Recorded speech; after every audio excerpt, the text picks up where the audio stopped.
gained a game and extended their lead to 8.5 games in the AL West with a loss by the Anaheim Angels, or Los Angeles Angels of Anaheim, and the Astros win, walking away from Kansas City, winning 2 out of 3. Yordan Alvarez added his 7th multi-hit game on this road trip. As well, he was 1 hit shy of the cycle with a home run today. Framber Valdez pitched a superb game. There was only one hiccup or mishap where Salvador Perez took him deep like he did the game before against Luis Garcia, but it appeared to be non-consequential as they held on to a 3-0 lead later on. They made a little bit of a charge towards the end. The Astros win 74, and they come home to face the Mariners and the Marlins, and we'll talk about those matchups. Also, Presley on the mound gets tossed in the 9th inning. The inning before Yordan Alvarez gets swar, and we will talk about that. The reaction by the home plate umpire, the reaction by Blummer, and so much more. We've got some great things to unpack. A fun show. Thanks for hanging out. Let's talk Astros baseball. Hello and welcome to Locked On Astros, your daily Astros podcast. Here are your hosts, Eric the Man Huysman and Brett Htown Wheelhouse Chancey.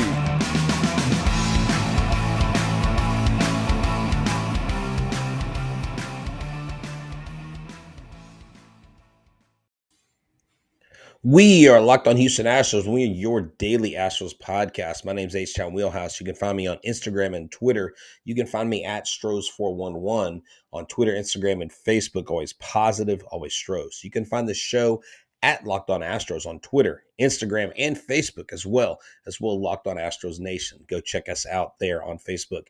Eric the Man Huysman is not here right now. He will be doing a solo show tonight, hopefully talking about a Game 1 win against the Mariners in their first win in the Space City uniforms. A lot of people are charming those things in as bad luck, but we'll have to see. And hopefully Monday we will see some of the same results offensively that we saw on Sunday.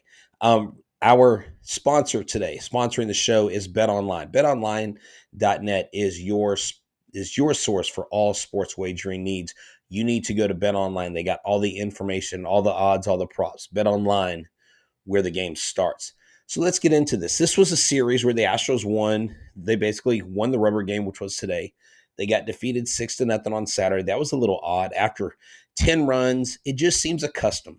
It just seems to be the Astros way, that in games where they score double digits, the next game they just fall on their face and they just don't score any runs. I don't know if that's a psychological, I don't know if that's a baseball anomaly thing or what, but it is somewhat of a pattern. And yes, we will get to Presley. I want to save that to the end since he was tossed in the 9th. We'll talk about Jeff Blum. We'll talk about what he said, which was appropriate. I think he said what everybody was thinking. And, we thought, y'all talking about the Phillies already. The Phillies came back on the hard-charging Anaheim Angels, and they ended up beating them. That's why I mentioned our 8.5 game lead in the AL West. I mean, this is huge. We'll get to the Mariners series later, but Framber Valdez, inducing ground balls like he normally does. He created 8 swings and misses. He was using his sinker and his curveball 82% of his pitches. So that's what the Royals saw. They saw curveballs, they saw sinkers. And of his 82 pitches, 48 of them were strikes. He had 5 strikeouts today. Framber did give up the home run to Salvador Perez, but it was only his 3rd home run to be given up this season. Framber Valdez has pitched really, really well this year. You love to see him come out, and he did actually get the win. He is 6-2. Framber Valdez and Justin Verlander are tied with the team lead for victories, 6-2, and you love to see that.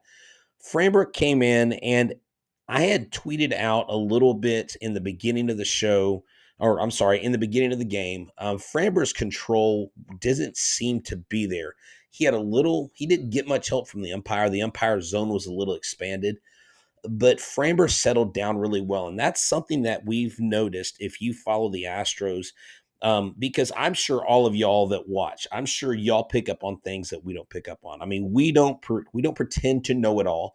We don't pretend to have it all figured out. And that's why we enjoy people like you watching our show, giving us your takes and helping us out along the way.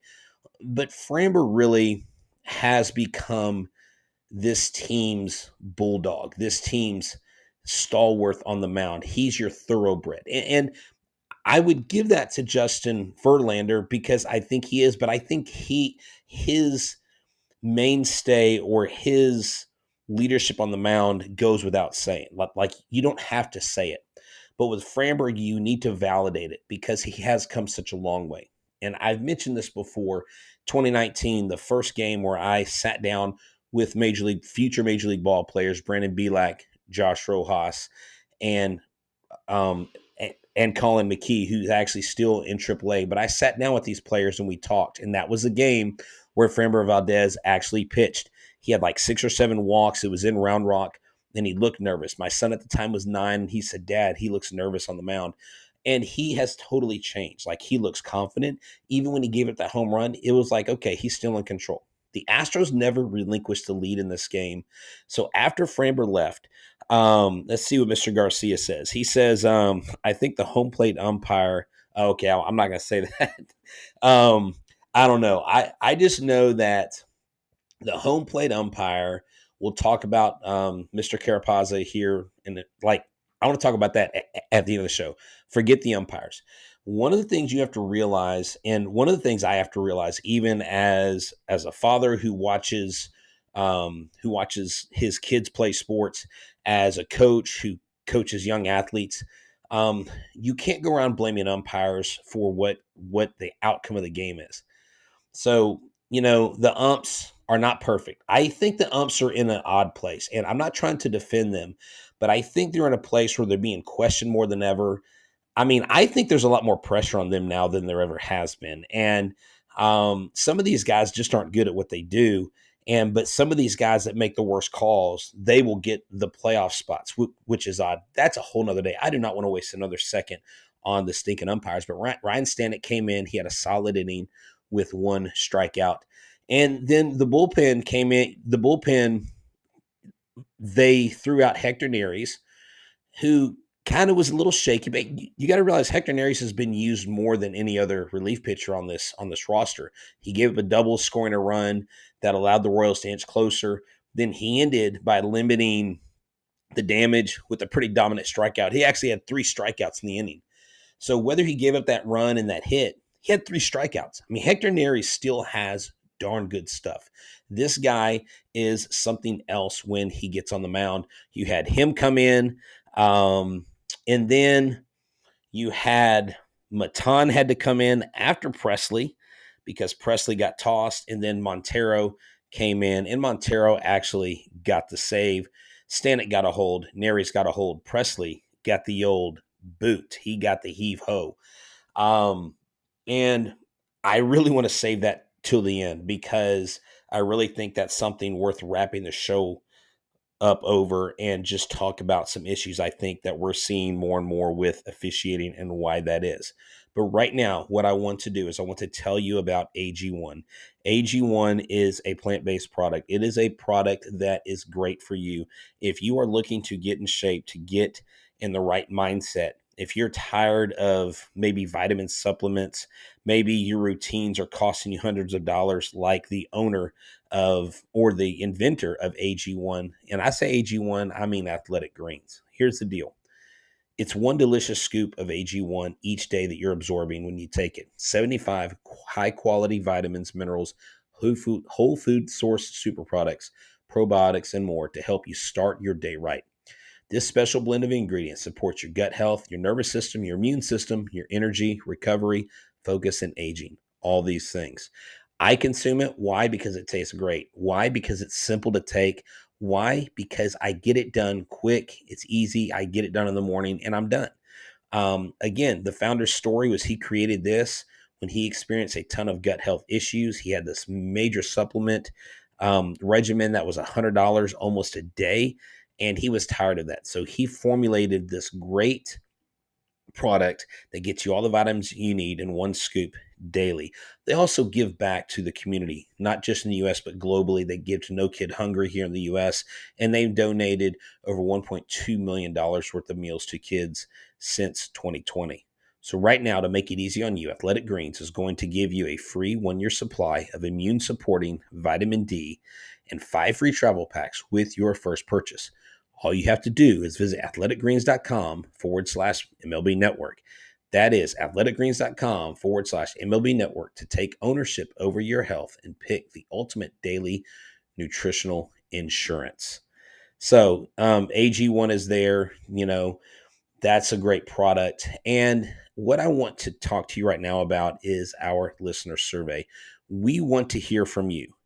We have an important favor to ask you. We put together a survey so that we can learn about our listeners like you and make your favorite Locked On podcast, Locked On Astros, even better. This is your opportunity to tell us what you like and don't like about Locked On Podcast. Go to lockedonpodcast.com/survey right now to get started. It won't take very long, and everyone that completes the survey will qualify for a chance to win one of 10 $100 Ticketmaster gift cards. So you can buy tickets to Astros games.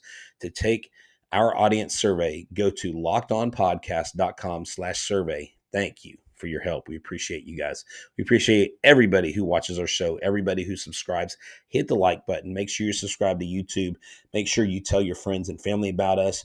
The more people we have listening, the further reach our show has, and it gets us excited. And we may not be perfect. We may not have all the answers, but we do our best to bring you the best quality stuff here with our show. Now, let's get into the offense. The offense was simply offensive. For the Royals fans, it was. I think our team's offensive, period, because of how good we are. They haven't scratched success since 2015 and all the spider tech they used to win that World Series, but I digress. The Astros today had 4 players with multi-hit games. You had Yordan Alvarez, 3 for 4. You had Kyle Tucker, 2 for 3. You had Jeremy Pena, 2 for 4, and Jose Altuve, 2 for 4. Yuli got a hit today. Bregman got a hit today. Dubon, even though he didn't get a hit, he got an RBI and he got a walk. And so, this team did what they needed to do today. But I want to talk about Yordan Alvarez. Yordan Alvarez, since he signed his deal, well, I would frame that Ryan jersey, but it's actually one of the SGA, or it's one of the jersey giveaway jerseys. It's not an authentic jersey, so that's why it's not framed. Okay, anyways, sorry for those of y'all listening. Someone asked me to frame my jersey. It's in the background. It's hanging over the Mark McGwire jersey, so y'all don't get any sideways thoughts about my allegiance to the Astros. But I digress. So here we go. Since signing his deal, his record-breaking deal for a DH, Yordan Alvarez has gone 5 for 11 with 1 double, 1 triple, and 2 home runs, hitting .454. It's his 8th multi-hit game on the season. Of the road trip. This guy's hitting the absolute cover off the ball. He was a double away from hitting for the cycle. All 4 of his hits, his flyout was 104.4 miles per hour off the bat. Expected batting average 910. His triple was 108.5 miles an hour off the bat. Expected batting average, again, 910. His single was 112.5 miles an hour off the bat. His expected batting average for that was 810. And his home run, 114.3 miles per hour off the bat, 456-foot bomb, a 1,000 expected batting average. That ball would have made it out of any park. And it was great to see Kyle Tucker go center field too. Kyle Tucker put together a multi-hit game, This team, when they are firing on all cylinders, they're doing well. Yuli got his hit. He was 1 for 4, but he needed that hit. It was a good hit. His single was actually 106 miles an hour off the bat. It was a single grounder up the middle. And so I really like a lot what I saw today in the offense and what they brought to the table, because the pitchers never had to worry. The pitchers never had to go, oh my gosh, I've got to really scrap. I mean, the day before, Luis Garcia, I mean, that one mistake to Salvador Perez changed that whole game, and they end up winning 6-0. It was just a bad luck pitch. He got it right over the boom. He nailed it, crushed it. Salvador Perez, even though he's not having his nearly 50 home run year like he had last year, he can still hit tanks. He's still a decent hitter. In the last inning, I will talk to you about that with Ryan Stanek in the ninth. So we come to the ninth inning, and we'll go ahead and hit on that. So the Astros were trying to close things out. Mr. Richard asked, "Oh yes, I'm pretty sure that the Dodgers regret trading Josh Fields. Although Josh Fields did give them a couple good years, yes, I'm sure they still regret that." So let's get into it. Mr. Richard said, "What happened the last inning? I missed the game, but I'm seeing a lot of stuff." All right. So here's the thing. If you're having problems finding the survey page, reach out to me on Twitter and I'll see what I can do. I'll reread the at or the website at the end. And if it's wrong, let me know. I'll talk to someone at Locked On and we'll get you that survey. So no problems there. My apologies for that. So the Astros were trying to close things out. Prior to Presley coming in, Yordan was hit in the back by a slider that got away. It clearly was not intentional, but that led to a flurry of hits by the Astros. They scored those 3 runs in the ninth inning. They probably could have scored 7 or 8 the way they were rolling. Then Presley walked a batter, and then the ninth hitter, Michael Taylor, came up. He comes up, and it was with a 2 balls, no strike count. And what happened? He pitched inside. When he pitched inside, what happened then? Well, Presley nearly hit him. But Presley clearly was not going after the number 9 hitter. Was he or was he, right? I can't believe that they really thought that Presley was throwing at Michael Taylor. So Presley throws in on him, and then the umpire comes out, and he comes out from behind home plate, and immediately, Jeff Blum on the broadcast says, "Mr. Verapod, Vic, he's like, get behind home plate. What are you doing coming out after the closer? He's throwing to the 9-hole hitter. He clearly had a ball get away. What is he doing? He's trying to show Presley up." I mean, it was madness from the onset. And Presley was like, "What are you talking about?" He was like, "I wasn't throwing at him," and he tried to make his case. And then immediately the ump started going towards him, started going up to Presley. Presley didn't like it, and he started defending himself. Maldonado tried to get in between him and the umpire, almost putting his glove in his face, I think on accident, but trying to push Presley away. And then the umpire, so he turned. Presley started walking towards the dugout. He turned and he started pointing and he started pushing towards the umpire. The umpire's like, "You're gone." And so Presley just went off. He got upset. And as he's going off, he had the baseball in his hand and he tossed it behind him. I don't know if he tossed it at the umpire, but I wouldn't be surprised if MLB, if that ball landed anywhere near the umpire, if they don't do anything to Presley or make some or give him some sort of fine. But that's what happened. So after that, you don't have anybody warming up. Presley's your closer. He's not even in a safe situation. It's 7-3 at the time. So Matan comes in, and what does Matan do? Matan was removed after allowing another walk and a run. And so they go, okay, let's go with Montero. So we bring in Montero, and Montero gets a save. But yeah, Matan, what is this? Hold on. He says, I don't understand this comment. Matan with the walks. Come on, bro. Also, bet online. Make sure you bet the Stros get beat every game after double-digit runs. You know what? That wouldn't be – I can't advise people on bets, but, hey, you may be onto something. The Royals robbed Yordan of a cycle. That is – you know what? I didn't think about that. Max Pitt, that is a great take on here. As I'm talking about – if you haven't visited our show when we do live broadcast, you'll have to join us on on YouTube. I almost said on Twitter, because you get to interact with us. And one of our viewers came up with a good point. He said the Royals robbed Yordan of his cycle. Maybe that's why they threw inside to him. They didn't want him to hit a double, because he very much probably would have. Yordan was rolling. Now, it was a slider. I would be upset about him being hit if it was a fastball, if it was a four-seam fastball to the shoulder or to his back or to his, but a slider getting away, it's really hard to pick and choose those. I mean, this isn't Joe Kelly, right? So I'm not really worried about that. The bottom line is this: Machete came out there, defended his pitcher. I thought Dusty was going to get tossed. Dusty's like, man, I don't want to get tossed. I don't want to worry about this. I just want to go home. I got my cool wristbands on. We got a series win. What am I worried about? My guys will take care of it. And so, yeah, he did. He did hit him. He did hit him near the knee. It did hit him, but the bottom line is this: it was a slider. It was an off-speed pitch. I'm not super concerned about that.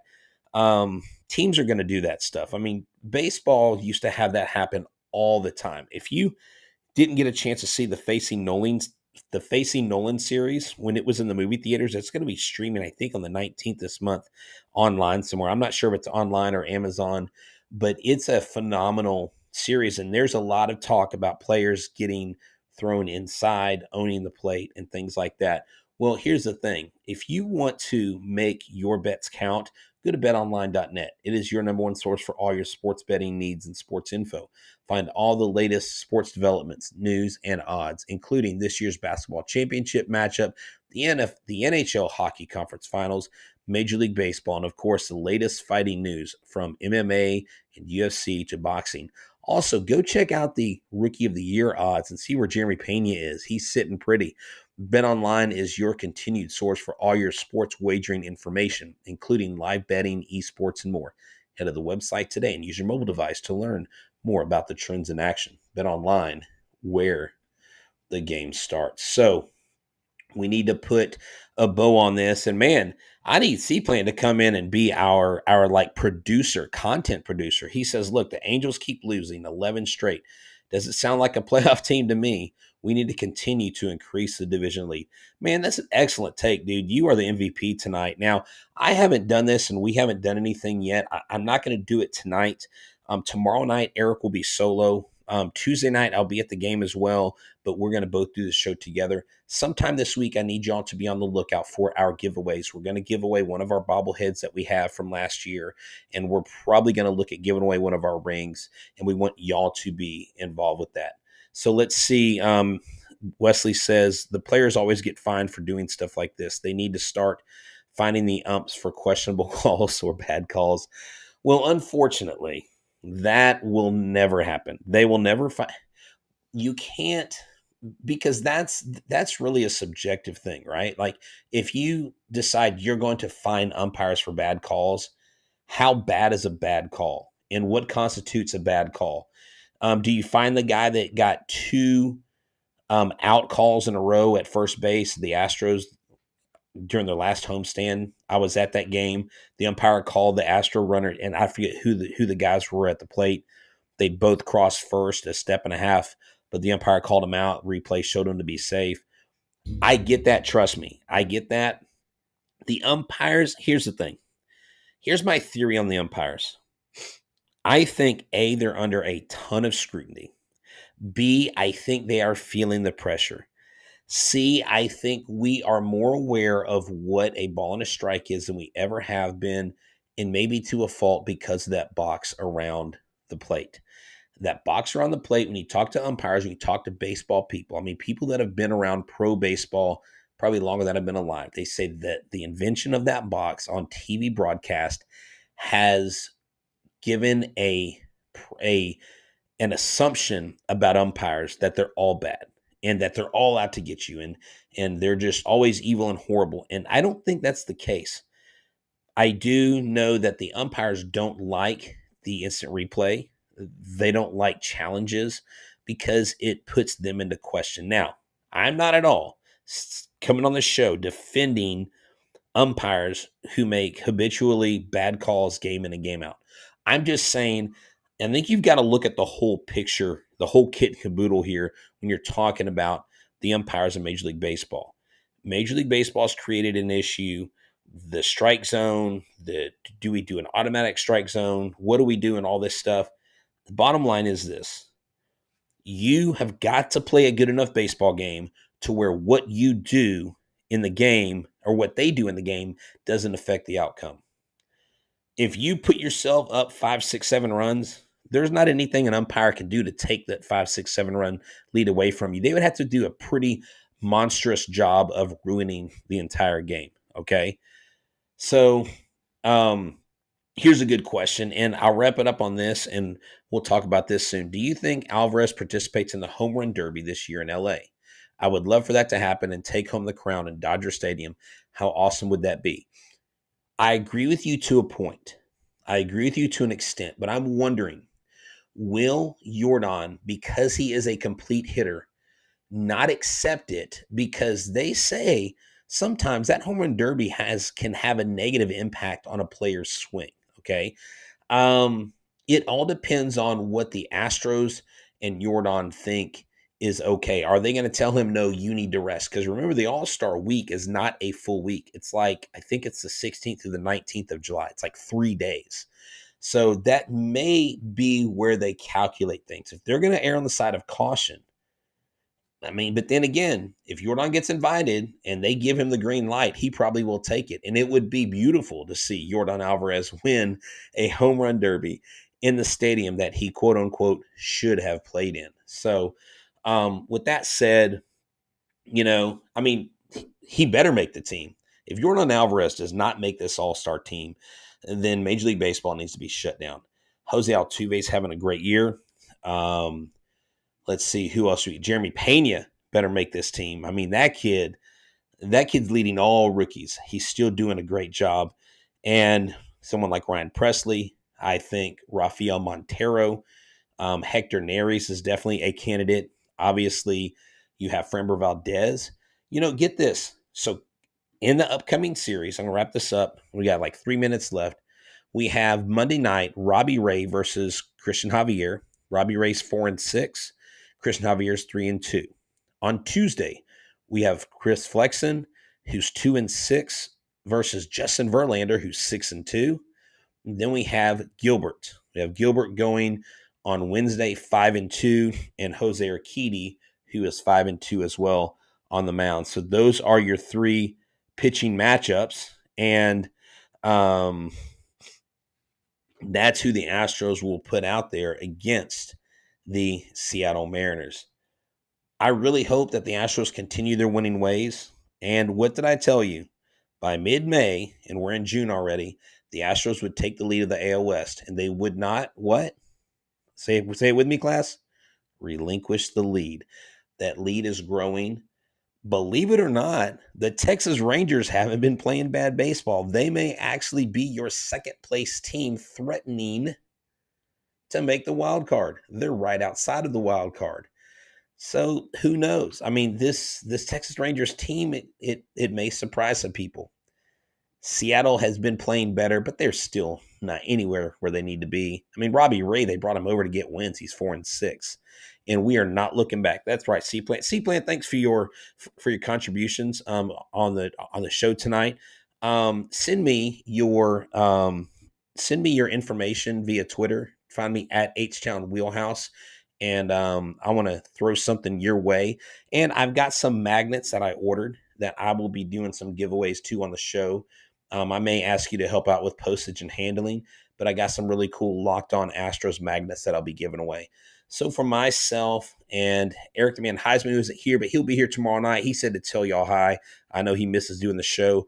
In the meantime, after you make us your first listen, why don't you make Locked On MLB your second listen? That's right. MLB expert Paul Francis Sullivan brings humor, passion, and unique perspective on every team and the biggest stories around the league.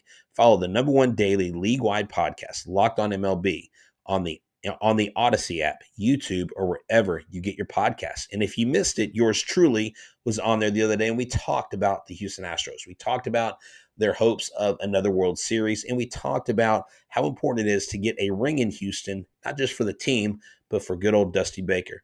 So for myself and Eric the Man Huysman, who isn't here, everyone Locked On Astros Nation, thank you so much for making this one of the most enjoyable experiences of our day. You all have a great week.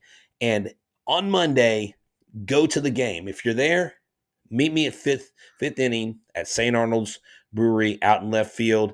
And let's watch the Astros get their first win in the Space City jerseys. I'm Htown Wheelhouse. I'm out. Y'all have a good night. Go Stros.